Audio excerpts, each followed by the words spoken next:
And welcome, everyone. I'm Chase. Welcome to an episode of the Travis Live Show here on Creative Live.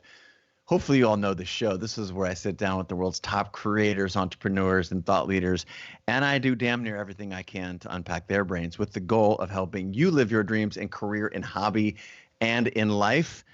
Before we get to the reason that you're really here for our esteemed guest today, I want to welcome you from wherever on the planet you might be tuning in from.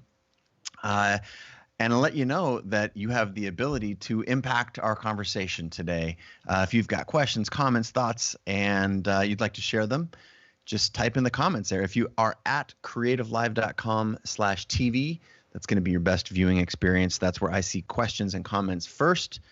That being said, if you're on Facebook Live, Instagram Live, YouTube Live, Periscope, or any of the other platforms that we live stream to, I do see your comments, just like 20 seconds delayed. But in any of those cases, I will do everything I can to bubble them up to inspire our conversation with my esteemed guest today. And start off by letting us know where you are coming in from around the world. We broadcasted yesterday, and I think we had all of the continents except for Antarctica. So I'd love to see y'all shouting out where you're coming in from. And while you're doing that, it brings me great pleasure to introduce Luvvie Ajayi Jones. She's a New York Times bestselling author, sought-after speaker who thrives at the intersection of comedy, justice, and professional troublemaking. And I know this firsthand, having shared the stage with her before in San Francisco. It was an absolute treat. One of the things that inspired me to have her on the show, and that was 3 years ago now. And having her today has been 2.5 years in the making. Her debut book, I'm Judging You, The Do Better Manual, hit the New York Times bestselling list. And as a 17-year blogging veteran, she writes on her site, Awesomely Luvvie, which I cannot recommend enough, covering all things culture with a critical and hilarious lens. Hilarious. Oh, I can hear in the background there, that same razor-sharp voice is what spurred her wildly popular TED Talk, which last time I've watched it many times now. It's called Get Comfortable with Being Uncomfortable. I think it had like 5,500,000 views or something like that. She's an internationally renowned speaker, takes stages all over the world. I've seen her at South by. She's also done Twitter, Google, Facebook, Amazon, and has received a pile of accolades, including being chosen by Oprah as one of her inaugural Super Soul 100 list as someone who elevates humanity. That is a tall order. Elevates humanity. I think you're starting to get the picture of the level of guests that we're having on our show today. She's also been featured in the New York Times, NPR, Forbes, the Chicago Tribune, all over the place. I also love her podcast called Rants and Randomness, where she shares her most pressing rants, raves, and faves. Born in Nigeria, bred in Chicago, but certainly comfortable everywhere. I heard from her bio, it says Luvvie enjoys laying around in her plush robe and her love language is shoes. Please give a warm internet welcome. Tap your desk, tap on the keys wherever you are, anywhere in the world, for Luvvie in the house. Welcome to the show, Luvvie. Yo, Chase, that is a rousing intro for real. Like, it still feels incomplete for those of us who know you or have shared a stage with you. It really does feel incomplete. And you are everywhere lately, and rightly so. I mean, the work, I bought the hardback when it first came out. What was that, 2017? 2017 is when the hardback came out. The paperback came out in 2016. Yeah. And I just reacquainted myself with the book in the Kindle edition. And I was fascinated as I love this, all of the things that people have highlighted and your timing. You wrote this book, whatever, a couple of years ago. You've been, sharing stages with the likes of Richard Branson and owning stages all your own for the last, 3 or 4 years since we spent time together. And yet now you are the tip of the spear for a very important conversation. And I'm wondering what you can share with us about what does that feel like to have the world come around and just connect with your work in an all new way in 2 years, 3 years later. It's got to be empowering and inspirational. And I'm sure there's a host of other things that you'll share with us. Yeah, so I wrote this book 5 years ago. I'm Judging You 5 years ago. I have my copy here. And I wanted to write the book that was both timely and timeless because I wanted this book for people to read this in 5 years after I wrote it and say, like, this is still relevant. But one of the gifts would have been where some of my words here would have expired. Mm-hmm. And actually, some of my words expired yesterday. So on page 89 in chapter 8, my privilege principle chapter, I wrote about, let me see, I'll just read it for you. I said, it's not okay that there's still a sports team called the Redskins. If you're still reading this after 2016 and you're like, no, there isn't, then it's because we all finally got our lives together and stop being jerkwads and change that offensive name. You might be living in a better world, or at least one that it isn't so bold in its awfulness. So as of yesterday, that is at least something we can say. Boom. Done. Okay. I'm hoping there are other things in this book that I'm going to be reading in a year and being like, I'm so glad we did that too. It is far, far too late to be checking some of those things off in culture's arc. But yeah, that is a huge, huge step. And can I read something else that I'd highlighted from chapter 8? Absolutely. I'm not interested in living in a world where my race is not a part of who I am. I'm interested in living in a world where our races, no matter what they are, don't define our trajectory in life. I'm wondering if you can comment on that for me. It's just so prescient. It's so timely. Yeah, that chapter that I wrote was about privilege because I feel like so many people misunderstand what privilege means. And when we talk about what it is to be a person of privilege, oftentimes people think it means you're pointing the finger and saying you never worked hard for anything. You never went through any hard times. When privilege is really about the things that we have that we did not earn, the things that push us forward in life that we did not work for, right? That put us in a better position than other people. So for me as a Black woman, I am a part of two marginalized entities, being Black and being woman. But I am also a privileged person because I am not poor. I've never worried about where my next meal is coming from. I'm not Muslim, so I am not worried about who I worship being the reason why somebody attacks me. I am straight, so I'm not worried about whether the person I love is going to be offensive to somebody. So those are the pieces of privilege that I hold, and all of us hold a lot of privilege because if you're listening to the show, you have a smartphone. You're in the Western world in modern era.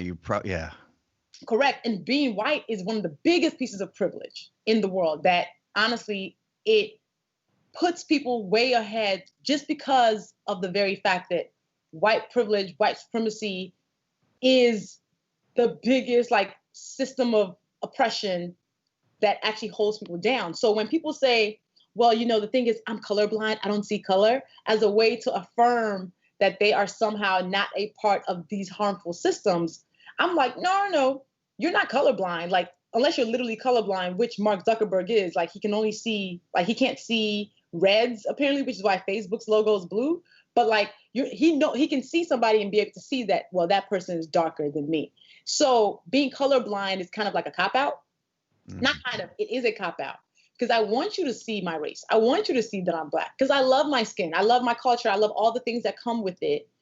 My thing is, we cannot be colorblind because in this world, our skin does matter. But it matters in that it shows us kind of how we move through the world, the culture, what we hold dear. However, our skin color should not be the reason why we can win extra, or it should not be the reason why we can be held liable for something that we never did, So I want people to recognize my color. I love it. But our race and our ethnicity should not determine how far we should go in life. Spoken. The whole book is this amazing, I wouldn't even call it a tap dance because that makes it seem precious. It is like a bulldozer moving into all these different areas of life and saying the things that often go unsaid with humor, with wit, but with like cutting accuracy. And I just don't know how you develop that skill. Like, is that a gift? Is that from writing for 10 years on your blog? Is that because right now there's so many people? One of the things that I'm trying to do with the show is there's so many people who have something to say, whether it's because of the time we are in culture right now, whether it is because we're trying to shine a light on new voices, trying to amplify voices that may not have been heard right now. I'm looking for, and I'm trying to be a shepherd for those who are listening and watching right now. And I'm guessing that I can see right now there are people from San Francisco, Detroit, Minnesota, Dallas, another Texas, we got a Seattle, fellow Seattleite, another Chicago, a London. So it's, what's up, your fellow Chicagoan? But there are people all over the world who have a voice and don't quite know how to use it. And as someone who has not just found their voice, but perfected it and has been able to carve out a platform for themselves and make their voice heard, I'm hoping you can give some advice to those folks, because there's a lot of people out there who've got something to say and don't know how to do it. Yeah. Everybody's voices matter. Some of us just happen to have big platforms. Like, you and I, Chase, we've been privileged with these big platforms from our work over the years. And the work that we do is to talk about the things that we feel, the stories that we want to tell. And it's not that our voices matter more than others. It's just that we now have these big platforms to do it. I am a huge fan of encouraging people to use their voice wherever they are. Because here's the thing, you might not have a lot of money to donate to an organization. You might not even have time to go volunteer. You might not have access to move a big lever, but in your place, wherever you are in the world right now, what you have access to is your voice. And I always want to say, it's not about even the big platforms that we have, right? I want to go beyond that, because my platform is big, but the people that I know I can acutely affect every single day are the people who I know, who I work with, who I love, who are my friends. Those people are the people who I can use my real voice and my ability to touch them to make them do something good. Because I think we can peer pressure each other into good behavior. We can peer pressure each other into leaving this world better than we found it. So what I tell people is, you have a voice. It's not about, I need to find my voice. You have the voice. It's already there. It's not like out in the world for you to go seek. I think the problem is that the world teaches us to doubt who we are so much that we feel like we have to go looking for this person. You don't have to go looking for them. What you have to do is not question that person that you already are. So I've been able to build my platform, my blog, my book, my podcast, because I've doubled down on who I am. I did not spend a lot of years doubting who I was, because here's the thing is, when I started blogging in 2003, 17 years ago, blogging and being on social media was not a thing, right? It was like nobody was considering a career. Being an influencer was not a category of career. It wasn't even a thing, right? It wasn't a thing. Everybody was just like, you're just playing on the internet. Yeah. But the gift of playing on the internet is that because I didn't think of this as anything but a hobby, I wrote in the way that was most true to me. I wrote as if nobody was reading, because really there was probably nobody reading in the beginning. But what it did was it formed that muscle in my head of just writing honestly, of using my voice honestly, without pretense, without deceit, without strategy, without expectations. And that gift meant when people started paying attention to my blog, I was already this person. I was already writing like this. So when people stumbled upon my site and other people would share my posts, because my platform has grown organically over the years. I wasn't the person boosting stuff. I wasn't the person like, okay, if I do this thing will come from it. I was just writing with that pure intention of, this is just what I feel like doing. When people found my site, at that point, it was too late for me to be anybody different, because this is already who I am. This is who I have put on paper. This is how I think. How I write is really how I talk in more structured format. When people read my book or read anything I write and they say, I hear your voice as I'm reading it, that is the big compliment, because it means that whether you're sitting in front of me or not, whether I'm in a room with, Richard Branson or not, or Oprah, the person you're going to get is going to be the same person. And it's because I spend less time questioning myself. So my number one tip to people is, it's not about finding your voice. It's not about finding who you are. It's about doubling down on who you are and do it as thoughtfully as possible. So it's not keeping it real goes wrong. Just be who you are. It's already there. Just don't think, oh, I'm not good enough, or should I say this? Just do it thoughtfully, but do it in the way that is most true to you. It's so true. And the part you said about so many people, I think, wait till they have a platform, or they think they need to wait to have a platform to say something meaningful. And I was just wildly inspired by what you said about changing the people that are closest to you right now, your peers, your friends. Like, I think there's a belief, just in sort of dissecting pop culture here for a moment, that it's only when you have 100,000 people watching that you can have an impact. And my experience, I'd be curious to hear your take. My experience is that it's actually just the opposite. It's the way you actually create a platform is by affecting the people closest to you. Correct. You have to be who you are, whether people are watching or not. You have to say what you have to say, whether people are watching or not. You have to be who you are in the dark and in the light. So before you looking for the 100,000 followers, before you're looking for this giant platform, what are you doing and how are you operating in the world with the people you love? How are you holding the people in your sphere accountable to being better than they are? Are you in the room where people are making the racist and homophobic, the Islamophobic jokes, the transphobic jokes, and you're like, I didn't say anything. But then you get on social media and then you post, it's not okay to do this. But it happened in the room that you were in and you didn't challenge it, which is the room that you can affect change the quickest and easiest. What are you saying on social? Which is why I'm like, don't worry about the 100,000 people. Don't worry about that platform. Everybody has a platform. Your platform is the room that you're in currently. So how I am holding my friends accountable, how I'm holding myself accountable is what matters most before I can worry about my followers. My followers are people who might never meet me. But if the people who trust me in real life, I can actually make them think something different. I can make them grow along with me. I'm doing my job. I just happen to tell what I'm telling the people I love, what I'm telling people on social media. And I think that's the power, is we all have a platform. You do not have to be a Chase Jarvis or a Luvvie to have something important to say. You do not have to be us to make impact. And impact doesn't have to be in the big things, in the big checks, in the big moments. Impact comes in the small things that we do consistently, like every day that somebody might never even know you did. That's where we move mountains. That's where we change hearts. And that's how we elevate spaces that we end up in. Mm.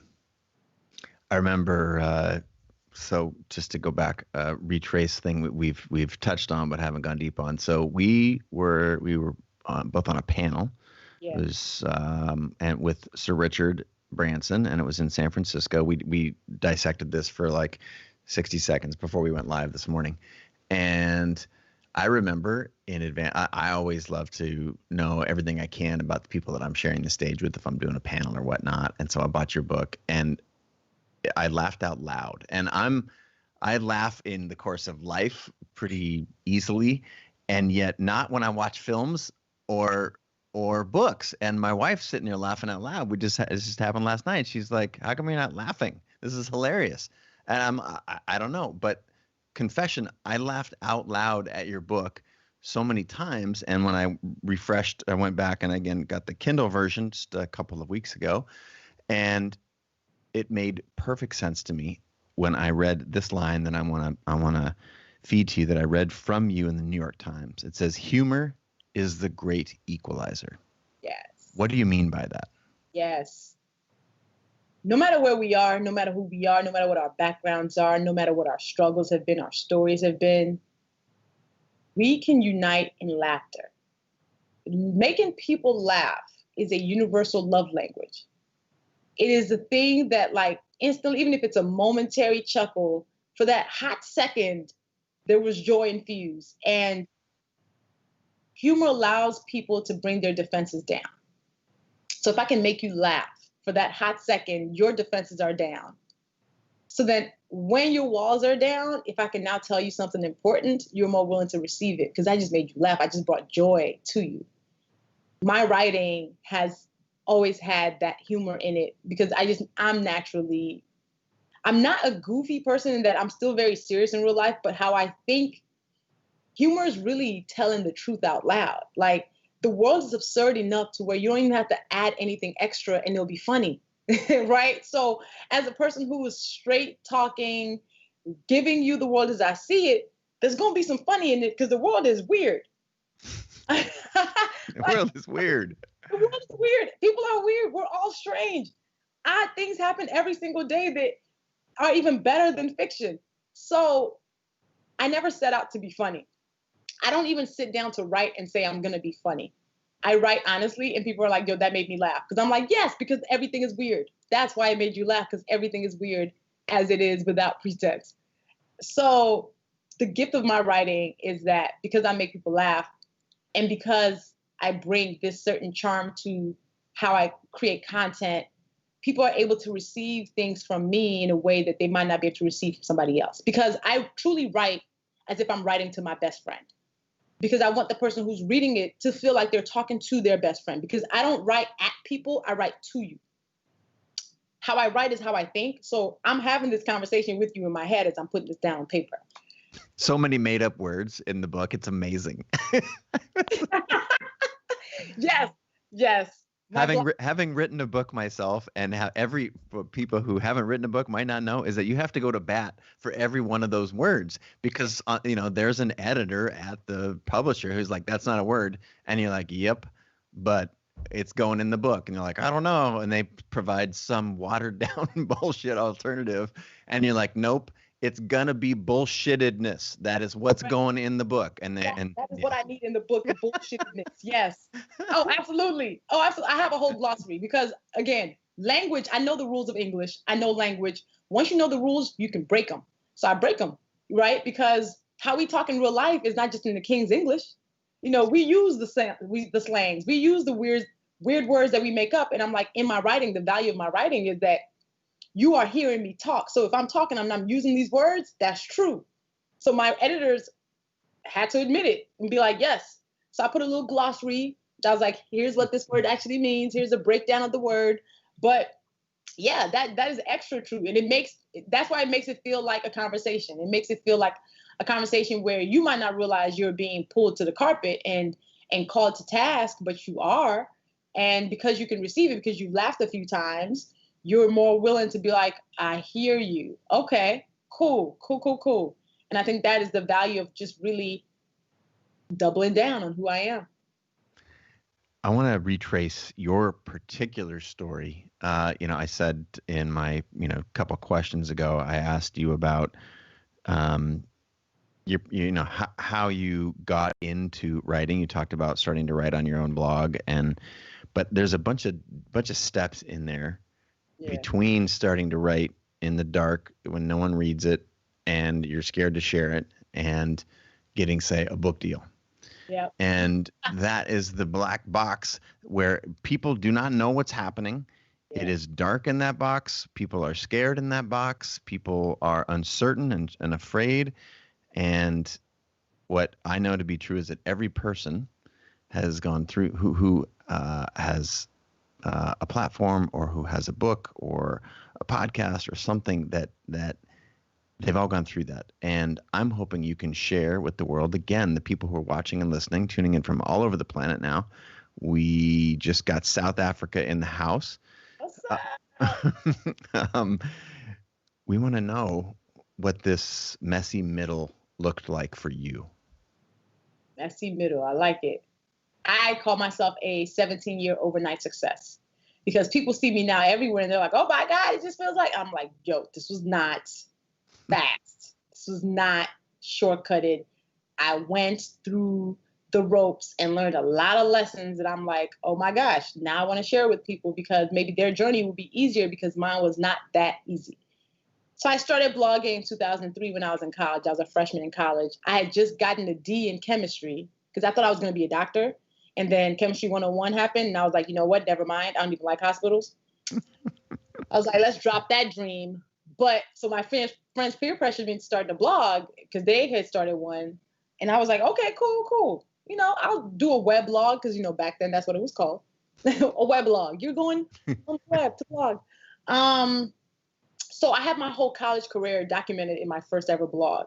When I graduated in 2006, I deleted that old blog and I was like, I've outgrown it. I'm going to start something new. So I started awesomelylovely.com August 2006 with my psychology degree with a love for marketing. So I had a full-time job doing marketing for a nonprofit, but I would go to work full-time 9 to 5 and come home and blog. And, my site started getting more and more attention. Within 3 years, I won my first award, and it was for the Best Humor Blog Award in the Black Web Blog Awards. April 2010, I was sitting at my desk at work, kind of bored because really I was restless. I would actually be blogging at work sometimes. I was probably a trash employee at this point because I really felt this urge to not be there, but I wasn't going to quit because I'm like, you're not a writer. Like you just have a blog that's cute. What is going to actually pay you? I got laid off my job because they said budget cuts. I really think I got fired and they did me a favor. Mm-hmm. I got fired because it was ultimately like, I wasn't being great at my job. I definitely wasn't bringing my all. I definitely was not giving 100%. I think I fell asleep in a meeting even one time. So I feel like they fired me, but they were like, let's just lay her off. I panicked because I should have been like, oh my gosh, yes, this is the opportunity to really hone in on this writing thing and really give it some real energy and give it real credence. No, me being the stubborn person I was like, well, I'm going to just go on monster.com and go find other jobs. So I would look for other jobs, but in the meantime, I would do what I was doing for my my old full-time job, which is helping people tell their stories on digital in real ways. So I started consulting for small businesses and other bloggers to make money. So I started making decent money with that, but still looking for a new job. And at one point, I almost quit the blog. I almost deleted it.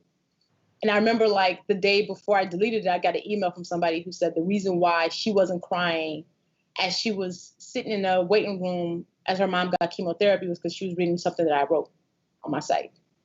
And it was like, God was like, hey, I'm trying to tell you something. Stop. You should not delete that site. So I just kept writing. And I was afraid to call myself a writer because what would come with saying this out loud? Right? What would come with now owning this thing that I thought was a hobby that I couldn't fail? Because now I could fail it if I said I was actually taking it seriously. But every attempt that I would try to make to be like, it's just a hobby, I would get another type of note from somebody who would say something just incredible about how my words had impact on them. So still looking for full-time jobs, still doing this consulting to make money. And then I got credentialed to do press coverage at the Academy Awards. Ooh. Yeah. Usually people get credentials for the red carpet. I had credentials for red carpet and backstage. Which wild, right? Was this just pure charm? How do you? So a producer who read my blog emailed me out of the blue and was like, "Hey, I love your site. I read your stuff all the time. I subscribe to everything. I don't miss it. You should come to you should come to the Academy Awards and cover it." And I was like, Is this a scam? No. So yeah, I applied and got credentialed with her backing. So here I am. It was 2012 Academy Awards. I'm backstage eating Wolfgang Puck's shrimp and chocolates because, of course, Wolfgang Puck caters the Oscars. And all the other journalists are like tapping away, BBC's right there, CNN, Entertainment Weekly, all of that. And here I am, Awesomely Lovely, just in awe of the room that I am in, that I got in because of my words. And I feel like that was a light bulb moment in my head that was like, you're a writer.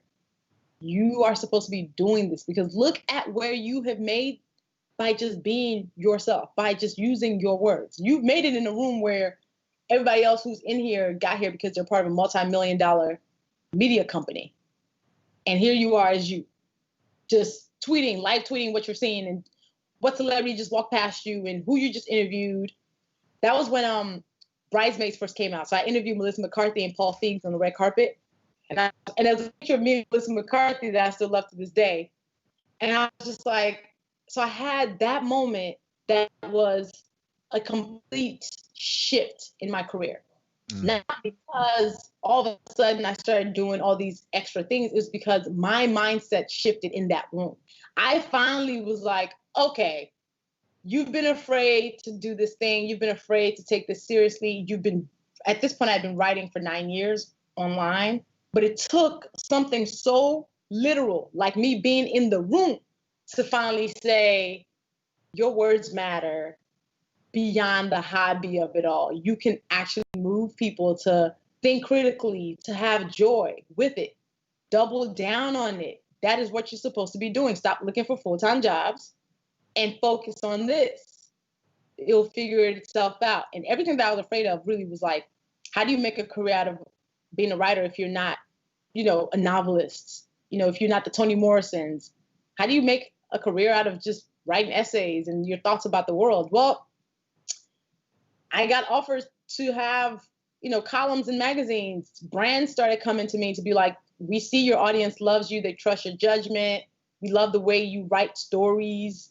Partner with us. So all of those fears got moved out the way once I actually committed to not being afraid of being who I really was, which was this writer who might not have had a path that was set in stone. There was no blueprint. There was no manual. And 2 years later, I had the idea for my first book because I got plagiarized by a journalist who took about 3 paragraphs of my work, put it in theirs, did not give me any type of credit. And I remember tweeting, is there not a limited edition handbook on how not to be terrible at being a human?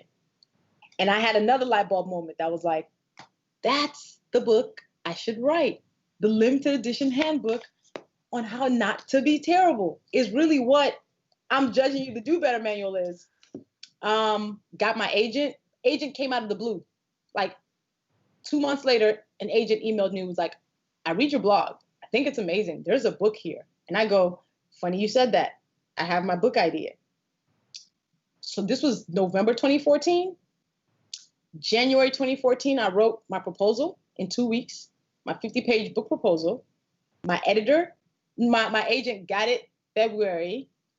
He started shopping it around. I got my book deal March. For those of you who don't know, that is like being shot out of a cannon. That is like overnight. But as you said, a 17-year overnight success, right? You've been writing for 9 years before you even put together your book proposal. Yeah, by the time I put together my book proposal, I'd been writing for 11 years. So I wrote the proposal in end of 2014, beginning of 2015, got the book deal March 2015, wrote the book itself from May to October 2015. So I wrote this in 5 months. The book came out September 2016. I grinded and pulled in all my favors and had to get over any type of hang up that I had about asking for help. Because I was like, I need this book to hit the Times list. Because when my book was being shopped around, it was considered risky because publishers did not think a Black woman who was not a celebrity could sell books. Who was not a novelist could sell books. Oh, a book of essays? It's not going to do that well. Even with, I got a really low advance, and I was like, I realized that the point of this book is to prove a point that, one, we can sell books, but also for me, I also wanted it to be where this book became the one that people would use. Somebody who looked like me would use to walk into a publishing house and say, because this book did well, mine will too. So I used all my power. I borrowed my friend's power. I called in all the favors, wrote the dope marketing plan, just was like, this book has to do well because it goes beyond me. And the book came out and instantly hit the Times list at number 5 and changed my life, and also changed publishing and changed the way people deal with Black creators who come in with book proposals. They take them more seriously. So yeah, that is the Cliff Notes version of the journey to where I am today. And now I'm writing book 2. And book 2 is really based on the fact that I want to tell people that my story is a series of me doing the things that scare me shitless over and over again. Things that have no guarantees, things that feel too big for me.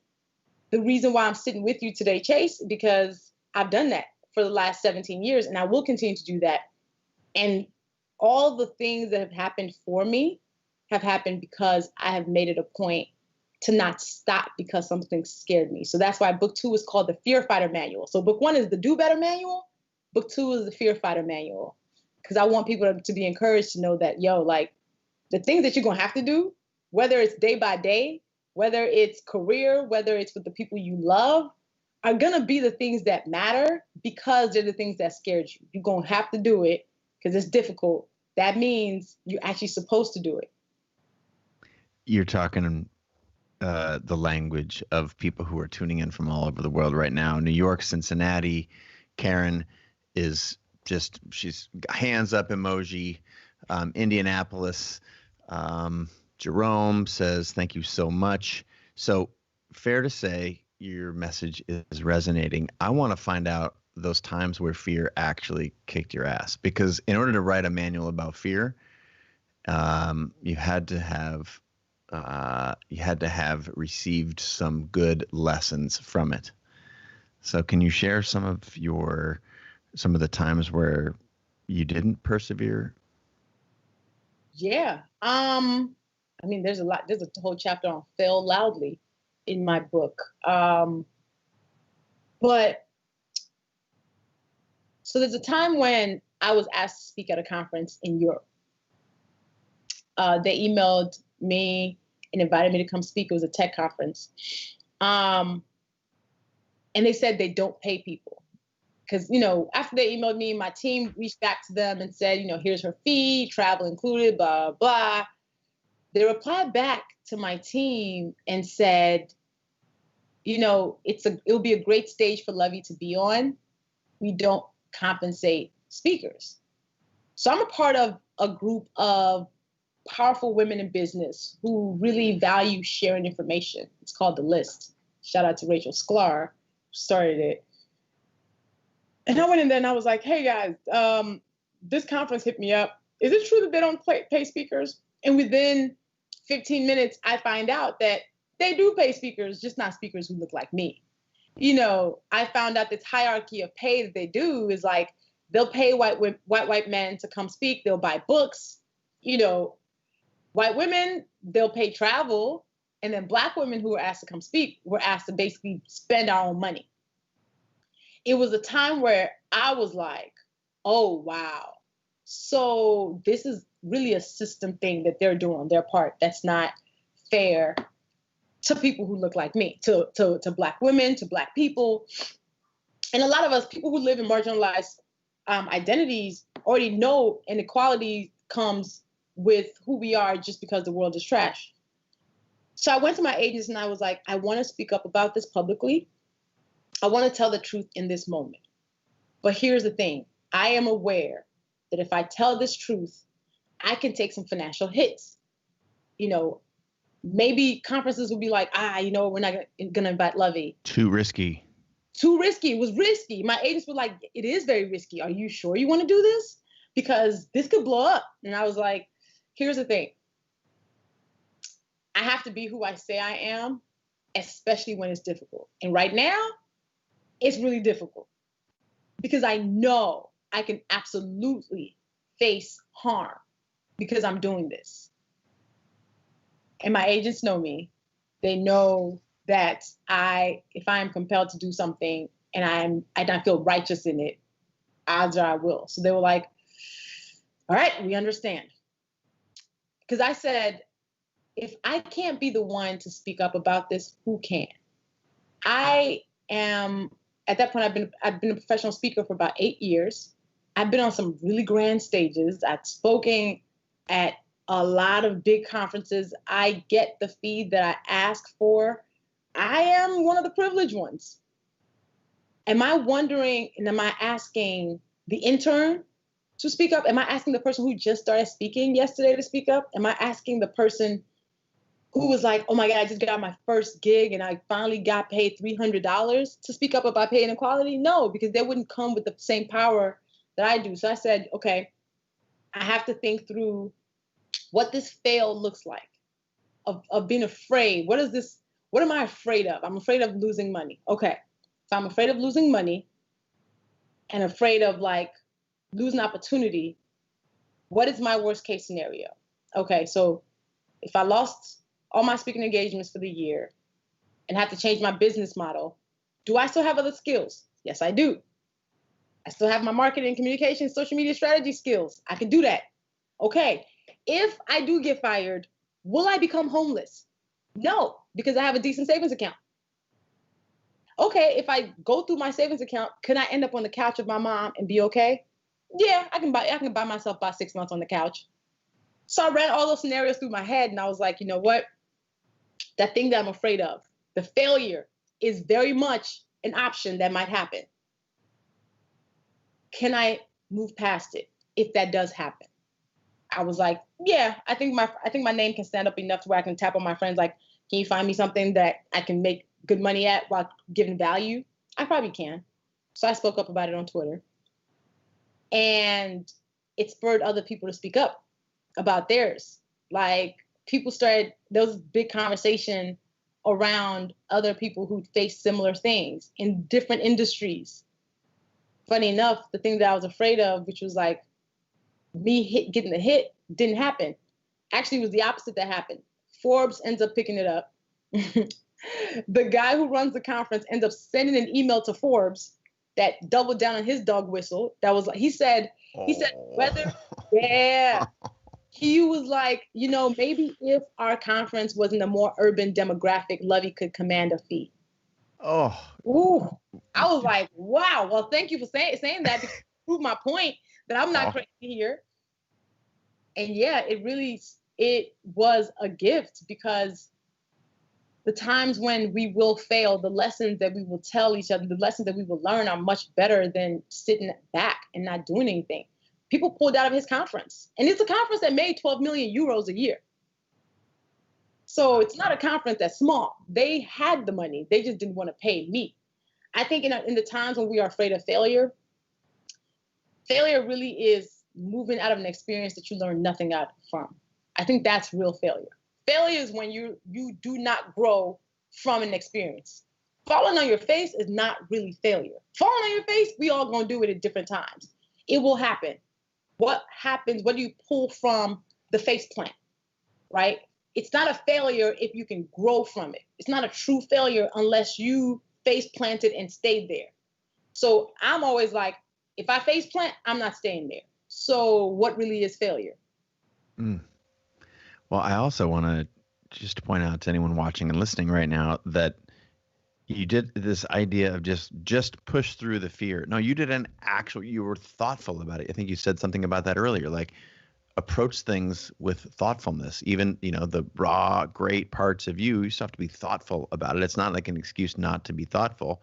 In fact, that's a great reason to be extra thoughtful. And what I heard you say about your fear is that you actually did, I think, my buddy Tim Ferriss calls it fearscaping, where you like, what's the worst that can happen? And you actually did the work and walked through it and like, okay, dear self, this is like, we had a discussion about this. We ran the numbers, we ran the soul searching, we checked our gut, and all systems say we are clear to proceed. Move forward. Yeah, and that's honest. So I created a truth-telling guide, because people are always like, okay, like, so how do I really figure out if I'm supposed to say something in the moment or even maybe afterwards about a situation that does not sit right with me? I actually created a truth-telling guide that people can download if they go to bethedomino.com, right? And in it, I put my process in doing the hard things. You can download it and read it and use it, print it out, write down the times when you're like, okay, I might have to do this meeting where I have to tell somebody the truth. It walks you through the process that you should use to say whether you should do this or not, because a lot of times we don't tell the truth because we think we're being impulsive. Or we don't tell the truth because we think we're somehow tripping, like maybe I'm just being hypersensitive. There are a lot of times when we're supposed to say something that we don't, strictly because we're not sure and have not quantified the decision-making process of it all. Quantify that decision. And I actually put my process in doing this, because being the truth teller and being the person who's doing stuff that's hard, it's still hard even for me, right? So it's not that I just wake up, I'm like, oh, today I'm going to do hard things, it's going to be great. No, it's a commitment moment by moment to do hard things. And each moment you're making a different decision. So it's not like you're going to be brave one time, which means you'll be brave the next time. No, you being brave the next time is a decision you have to make for yourself. So I'm always like, people need the tools to do this. So that's why I created the truth telling guide. And people have been downloading and being like, this is actually really helpful. I'm using this before my meeting. Is my meeting with myself beforehand, or meeting before the family meeting, that needs to happen. But yeah, figure out the worst case scenario. Can you actually move past it? If you will end up homeless and your kids have nowhere to go by speaking the truth, okay, maybe be quiet. But here's the thing though. That's why the people who have the power and the privilege need to be committed to speaking the truth, so the people who have so much to lose don't have to put that stuff on the line. We got to put stuff on the line so this person who's looking for their next meal never has to. It is our jobs to stand in the gap for them. It is our job to use our voices to interrogate systems that are bigger than us, so the people who are really at the margins, who are really suffering, have advocates who have less to lose. Like, I don't expect people who have everything to lose to continue to put stuff on the line. Like Black women, for example, we are constantly the professional troublemakers. We're the ones who have constantly been like, guys, everyone get it together. And then everyone looks at us as the people who cried wolf. What happens if everybody else starts using their voices in that way? What happens if people start putting themselves on the line and allow us to take a breather? So the whole point is that everyone recognizing their power and using their power so the people who don't have as much don't have to continue to lose constantly, and creating some type of equity in that way. So yes, I can put my name on the line and my voice on the line, so the person who just started last week won't have to. If I can speak up for her so I can insulate the harm that she will feel, that's when I'm doing my job. Truth. You can just hear how the truth sounds. It just sounds clean. It sounds clear. Thank you for speaking the truth. Christopher from Maryland is a shout out. We got the Ivory Coast in the house. Fabrice, thanks so much for the truth. Jerome just said, I started my photography business at 61 years old because I did this fear exercise. I just signed up for your Be the Domino. And if y'all are out there in the world and you're watching on whatever platform you're on, if someone could tap in there, bethedomino.com, so people can find this later today and tomorrow when this thing's rebroadcasting, that'd be a big favor for Luvvie and for the show. So I want to thank you in advance for doing that. I want to shift gears for a second. First of all, before I do, again, thank you for your lasers. You talk, speaking of plain truth, your TED Talk, as I shared earlier, I've watched it several times, and it's about being comfortable being uncomfortable. Yeah. How do we do that? It's in knowing that things will not necessarily feel good. Like, we live in a world that puts harmony over justice. We want to be in the room where everything seems cool. I don't want to be the person to ruffle the feathers, rock the boat, because it's uncomfortable. But usually the thing that rocks the boat that you feel like you need to do is the thing that is necessary. So knowing that the discomfort is okay, just know that it is okay. You will be uncomfortable, because if you're in a room where the truth is not valued, or if everybody's supposed to say, yes, that's great, without challenging something that doesn't feel right, of course it's going to be uncomfortable if you're the person who's like, I don't know about that, guys. I don't know. So us being okay with that and charging forward regardless. So I don't believe in fearlessness. I think fearlessness really just means that I know I am scared, but I'm going to do that thing anyway, that thing that feels thoughtful and necessary anyway. So us sitting in the feelings that don't feel that good, in the lack of harmony, knowing that what we're doing is for the greater good is absolutely necessary. And there's probably a bunch of language in everyone's mind right now, because we've all been that person, right? We've all been the person that says okay when we didn't mean it, that went along with the thing that was the wrong thing. Yeah. And whether it's from privilege or from ignorance or from any number, regardless of where it's from. Right now, so many people are sitting where they're at, looking backwards and saying, I've done that. Yeah. I'm trying to get people to go from 0 to 1. Yeah. Like just, okay, now how do you go from being that person who says, okay, who, I'm going to use this word, it might be a little bit loaded, but betrays yourself or betrays the truth? Yes. How do you go from that comfortable existence to being uncomfortable? What is the 0 to 1? How do we do that? Because right now there's not a cell in my body that I'm speaking for generic person who probably fits the bill of lots of us who are listening. Yep. I'm scared shitless. How do I go from 0 to 1? Going from a life that has been either comfortable or I have painted a picture that it's comfortable to being uncomfortable. Is it repetition? Is it some words we say to ourselves? Is it we read your bethedomino.com and before we go into quote battle? How do we go from 0 to 1? That's a great question. You can start today. It's not, don't hold the shame to the person who you think you were. Don't belabor I should have said something that in that conversation 3 years ago. That's a waste of time. It's all about charging forward, starting today. You go from 0 to 1 in your next conversation, right? The next time somebody says something to you that does not feel okay, you pausing before you also nod your head, or you pausing when you would typically be like, great, all is fine, and saying, I really want us to rethink that before I can give my okay, or maybe even that does not sit well with me, and I really think we should go a different direction. That is how you go from 0 to 1. It's just in the next time you have the opportunity to tell the truth, and you do. You choose the truth over the comfort. That's how you start. And literally, it's a moment by moment thing.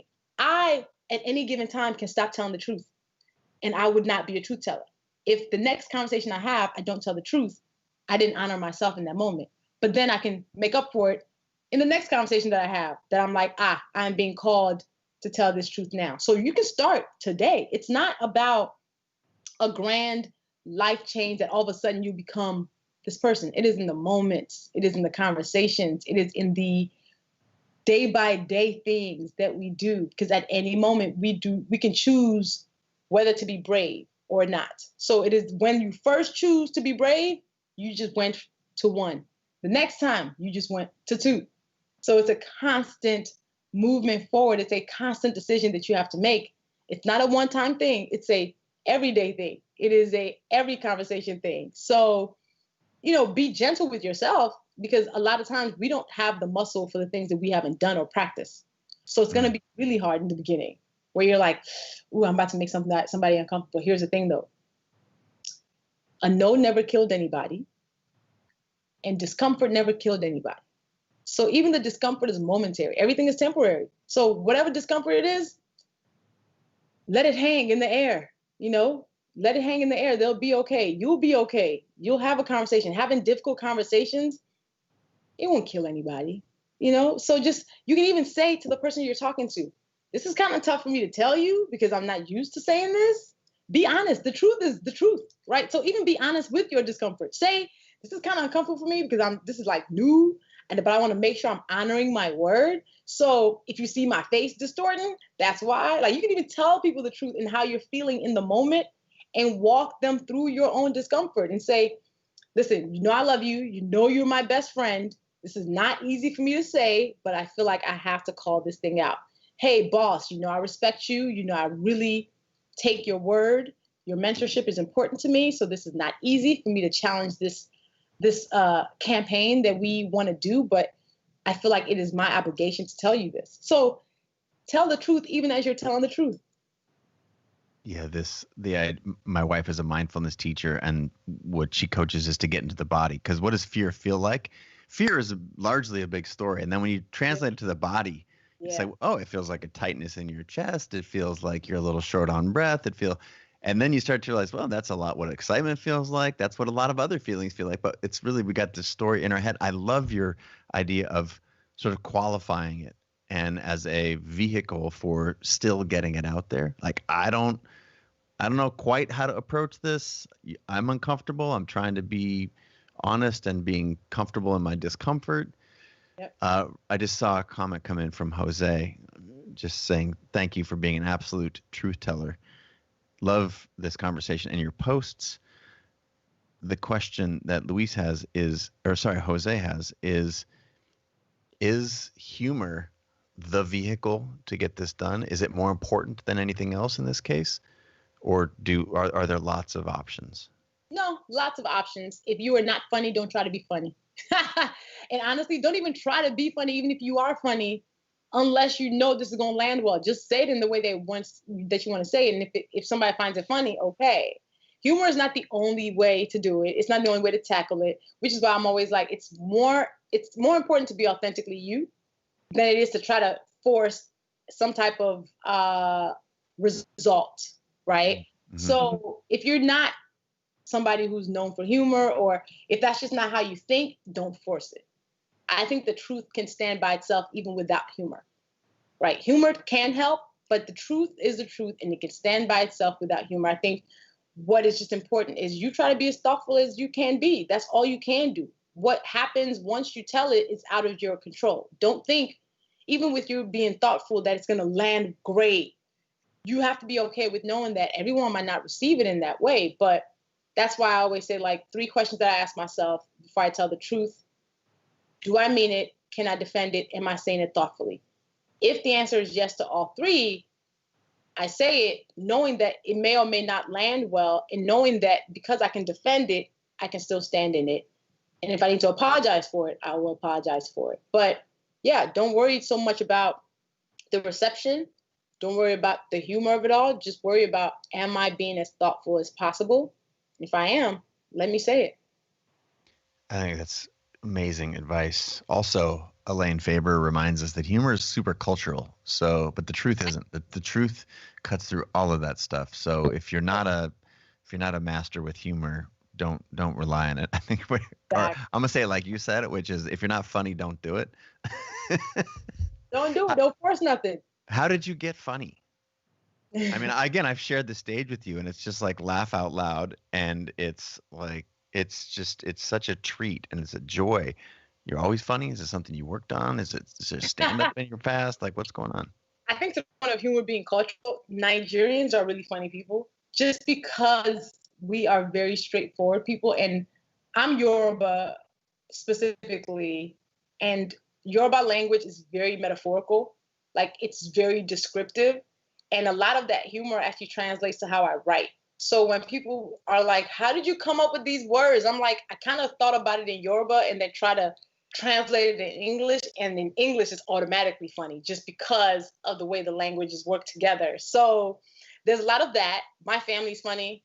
Like, we spend a lot of time just roasting each other. Like, we will make fun of each other just for the sake of making fun of each other, and like cackle and be like laughing for days. And my mom, even though she does not think she's funny, my mom is hilarious, because in her super seriousness, like she'll say something earnestly, and me and my sister will be crying, laughing, and she's over here like, what's funny?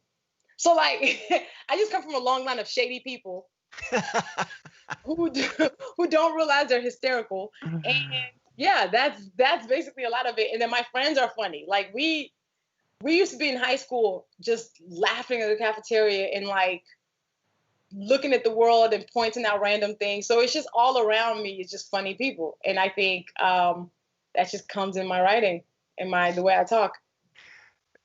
But it's also, yeah, the way you just exude it. It's really joyful. It's really fun. Shifting topics slightly, but the same vein. There's a title of a chapter in your book that I love, and I'm hoping you can share a little bit more about the meaning behind it, which is Real G's Move in Silence. Real G's move in silence like gnomes. Okay. And that really is from a Lil Wayne, a line from a Lil Wayne song. He said, "Real G's moving sounds like lasagna." So I used it for the title of my of a chapter where I talk about how social media is like everybody thinks they're in a reality TV show. Everybody thinks they are in a reality TV show, and in this world that everybody looks public, I even seem very public. What does it look like to actually keep some things sacred? As public as I might seem, I still am very private. Like when I got married 9 months ago, a lot of people didn't even know I was in a relationship, right? So it was like all of a sudden they found out I got married, and they're like, "Wait, when was she dating anybody?" I know y'all didn't know because I was a real G who was moving in silence. Because I think it's important to also keep something for yourself in a world that is very like showboaty, and very like people are posting moment by moment of their lives, what's happening. What does it look like to still have a sacred space even as you are a public figure? So, And yeah, given now everyone's a public figure, right? everybody's now public. Everybody's an influencer. Everybody's a public figure. But I'm like, you know what? Some things don't need to be shared with the world every day. It's so smart. It's so simple. And yet I think that's, let me ask a question that I'm hoping to get clarity on then. If doubling down on you is the way that you stand out, the way you show up, it's the most authentic and powerful that you can be. Yeah. And yet you still have to reserve some aspects of yourself for yourself, and some things aren't private. Or sorry, some things aren't public. How do you reconcile those two things? Here's the thing: is authenticity does not mean 100% loudness. Does that make sense? For sure. I'm truly myself, even when I'm not telling you every single thought I have or every single thing I'm going through. But if you ask me, even authenticity could even say, I'm not ready to share it. That's still real. Yeah. We think that authenticity means people need to know every single thing about us or everything that we're doing. No, it means that the things that we choose to share, we're being true about. You know, authenticity is being proud of who I am, and who I am is the same no matter what room I'm in or who I'm talking to. Who I am is super versatile too, right? So in one way where I am the person who's really funny, at other times I might be the person sitting in the room saying nothing much and just like observing what's happening. That's also me. And authenticity is not trying to act like I am anything but who I am right now. So oftentimes people will meet me and expect me to be bouncing off the walls because they see my energy online, but I'm really very even keel, very kind of like calm person just in general. I do have energy. My energy is more obvious when I'm talking. But when I'm just kind of like sitting there and I'm not the person that's being interviewed, I'm fine not taking up that space. So a lot of times people will think, oh my gosh, I met Luvvie. She wasn't high energy. She might have been funny. And I'm like, no, I was actually just kind of enjoying not being the center of attention. I have no problem being the person just in the room that I don't have to be the one you're talking about. I don't have to be the one whose voice you're being heard. On panels, I even try to be cognizant of it, where sometimes I'm not great on panels because I will sit back and just listen. Because if I let it happen, I can dominate a space very easily. With our panel, that wasn't a problem. There's a whole lot of strong personalities on it, right? Yeah. But on other panels, I'm really hypersensitive to making sure that I don't take up more space than I should. So I'll actually sit back and just be like, okay, I'll make sure I'm not the first person jumping to answer every question. I'll make sure that, if I answer the last question, I'll sit this one out and let other people and have their voices be heard. So that's authenticity, in that I'm very aware, and sometimes my energy and my energy is best used being quiet. Yeah, you don't have to be something. You don't have to live up to someone else's thing. I think that's the nugget that people get stuck in, right? It's like you're a human being. You're not a robot that only runs one program. Correct. I'm seeing comments right now people are thanking you for articulating this because they feel stuck in their program.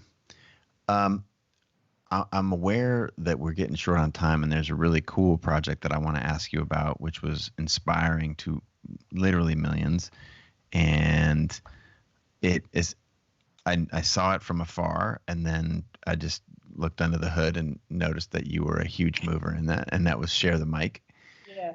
Incredible. So just, I want to give you a shout out and saying that was like so crazy inspirational, and it's a huge swing. And for maybe you could articulate, I think it was yourself and Bazama St. John, and some others got together.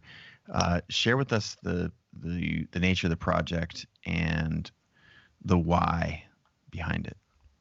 So Share the Mic Now was an action that I founded with Bozoma St. John, Glennon Doyle, Stacey Bendit, because we all kind of had the same idea around the same time, which was like, how do we harness the power of prominent white women at a time when people are like, what do I do?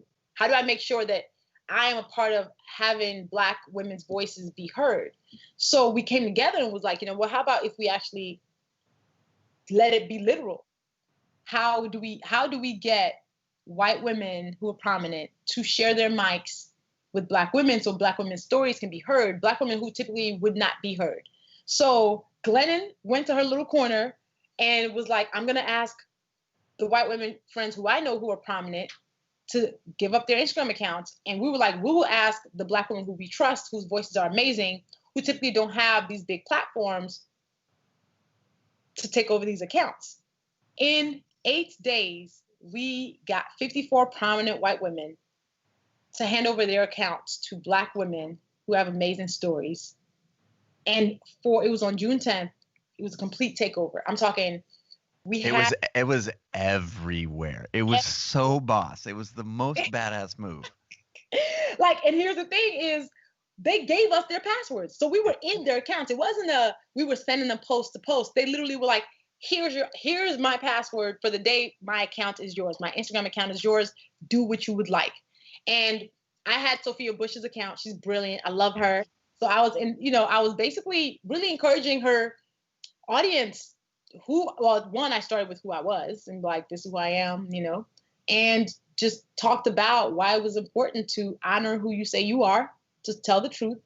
But our intention was really to magnify the voices of Black women, and for white women who want to be allies to put some skin in the game, right? To move aside for the day. And it was brilliant because the people who we matched up all the Black women with white women who we thought would be great for them to also be in relationship with. Everybody came with such open heart, open minds. It was beautiful. We learned a few lessons from it. It was wildly successful, but we learned that these platforms, the problem is still that our voices are not being heard, partly because who gets amplified is already something that's skewed. Who gets censored is already skewed, right? Who gets their posts taken down on Instagram is skewed. So we know that there's deeper work that we have to do. But Share the Mic Now was such a moment of hope for us because it showed what it looked like for sisterhood in action. For the people who said yes to us, both on the white women's side and the Black women's side, without question. It was everywhere. I think it got something like 20 billion impressions. It was nuts. But what we really want is that people who have power, once again, at the core of it is to say, like, people who have power, how can you loan your power and loan your privilege to people who don't have it? How can you actually make moves that will allow somebody else who typically would not have the platform to be heard by the people who would typically not hear them? It was such an amazing takeover. And I didn't know that it happened in 8 days. That's even more baller. That's crazy town. It was actually wild. I was shocked that we were able to do it. Like, it was bonkers. And I follow you, Bazama, Roxanne Gay, Ijoma Uluo, and Brene, and Glennon, and Sophia, and Ava DeVere. And so all these people, and I had this, it was amazing. And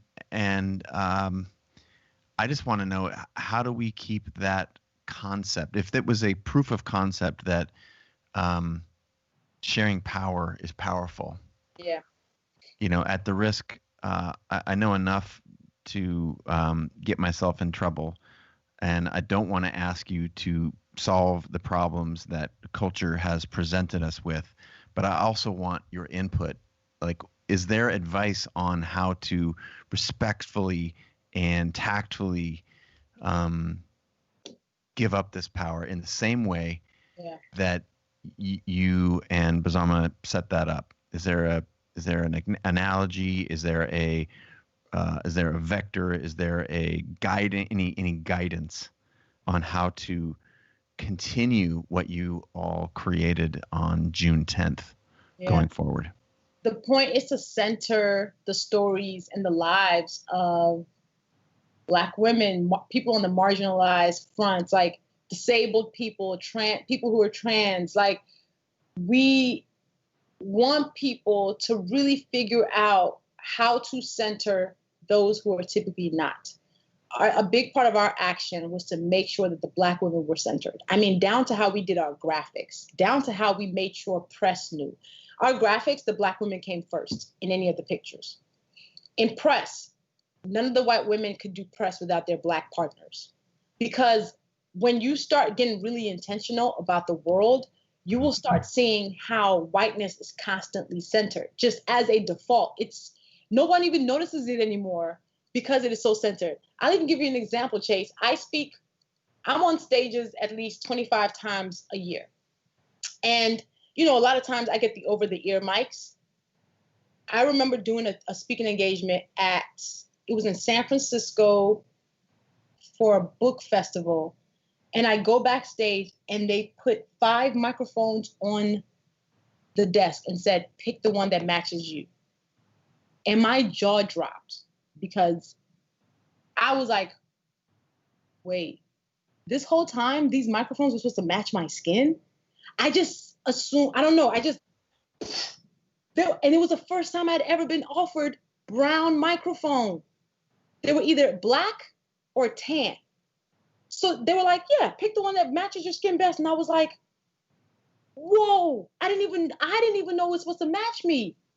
So thinking about how just in the world we've moved throughout, whiteness is always centered, how you can get the Band-Aids that match your skin tone. We just got brown Band-Aids like last week. That's crazy. I remember that in what was that, like not literally last week, maybe 4 weeks ago. Yes. And how long has a Band-Aid been around?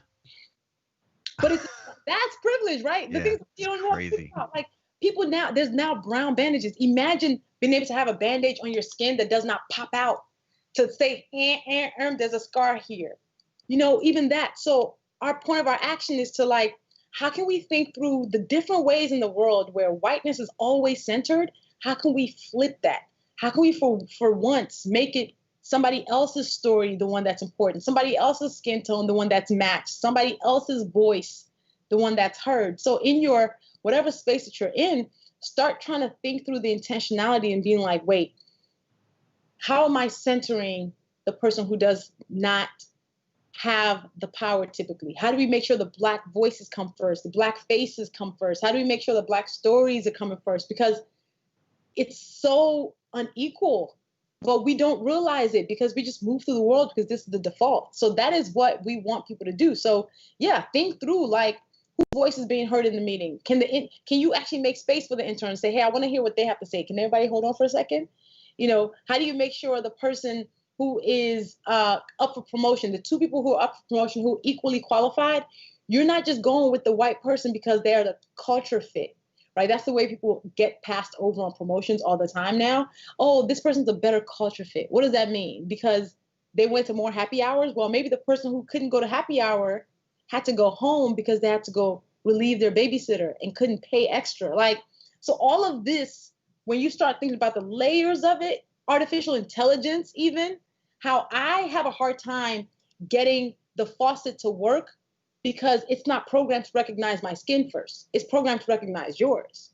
So I actually have to, like, spend extra time trying to get it to recognize my skin as I'm rubbing it under for automatic water. And I'm just like, okay, it's not working. Even that is something that people don't think about. Even our artificial intelligence is skewed to center whiteness. All of that in all of our spaces, we got to start thinking about and start figure out how we can undo that. I could talk to you for another 4 hours, but I promise. Do this again. We clearly have to do this again. For sure. And it's important for us to recognize that you've got a book coming out, another one, and you're definitely coming back on the show when it's time to do that. What kind of lead times are we talking about? When is this happening? The book is actually coming out in March 2021. Boom. 9 months. You heard it. Well, Y'all might have heard first. You might have actually heard it here first. This might be the first time I'm actually publicly saying what month it's coming out. All right. All right. I can't wait. I'm going to be working out between now and then, getting ready for that day. It was a long time coming, but I could not be more grateful for your time. We've pointed to a lot of different things with the book and your social handles, but is there anywhere in particular besides Instagram's Luvvie? Twitter is the same, right? You're just Luvvie. Yeah, I'm one word Luvvie everywhere. And that's with 2 V's, y'all. 1 U and 2 V's. Because thank you for calling it out, because people love putting my name Luuv, and I'm like, bro, no. Give me my V's, 2 for victory, okay? Anywhere else you want to point people? Hopefully you also shared the bethedomino.com. I think we saw some folks shout that out in the comments. Yeah. Anywhere else you'd like to steer people before we let you go? I'm just easy to find online. I want people to follow me, continue to, just follow what I'm up to. I'm always up to a whole bunch of things. I always have something brewing, and I am committed to continue doing the work that I need to see in the world. So I basically end up writing the books that I want to read, and I end up creating content that I want to consume. And I'm going to keep doing that with as much joy as I can, because we need more joy in this world, even though the world can be trash. And then I'll do it while wearing some cool hats from time to time. You do crush the hat program and the shoe program. I've seen your shoes. I've been on stage with you. Shoes, 11 out of 10. Jerome says, I love this. It's my first time watching you. What's Ken, buying everything I can of yours. Creative Live, of course, want to wait for Luvvie's next book. Karen, you have taught me so much. Thank you, capital T, capital Y. Thanks so much for being on the show, Luvvie. Grateful for your time. And I look forward to our next one coming up here, probably in 9 months here in March. Chase, thank you for loaning your privilege in this way by having me. Thank you so much for being on the show. Everyone go check out Luvvie, and we'll see you again, hopefully, tomorrow. All right.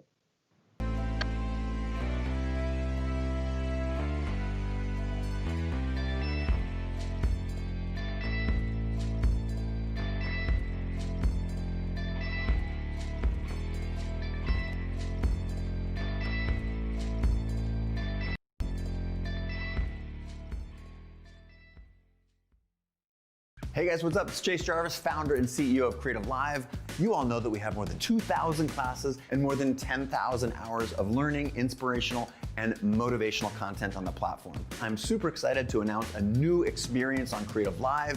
It's called Fast Class. You've told us